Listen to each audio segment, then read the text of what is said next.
ay marami ng pangako ang binitiwan ni Ambassador. Noon pong dialogue, noong December 9, ay siya po ay nangako. Sumunod po noong 26, siya po ay nangakong muli. At ang sabi niya ay gagawin niya ang kanyang magagawa. At bago siya tumulak papuntang Pilipinas ng January 14 ay magpapatawag siya ng tulong sa ating mga kababayan, pero umalis siya at bumalik ay hindi siya nagpatawag. Nagkaroon po ng dialogue doon sa Urbana. Nangako po siya na siya ay may magagawa para muling bawiin ang middle name. Pero pagkalipas po ng 2 araw, ito ay kanyang pinawi at ang sabi niya, nagpadala siya ng mga email, hindi niya babawiin ang kanyang paghiling na pagtanggal sa middle name.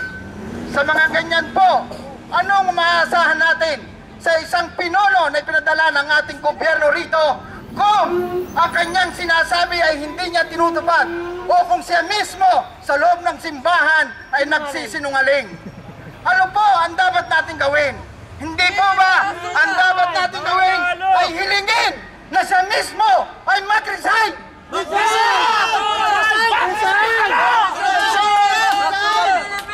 Resign, Ambassador! Resign! Palibasa! Walang isang salita! Sapagkat kung hindi po siya mag-resign kagad, ay baka mayroon namang sumulpot na dagdag problema sa mga OFW na nandito sa Italia.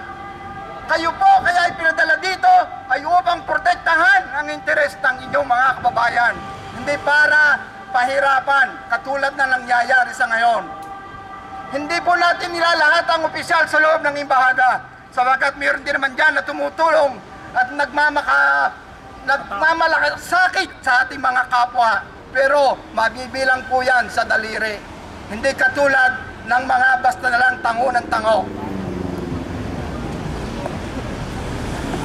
Ambassador Manalo, inaasahan namin na hanggang June 15 ka na lang.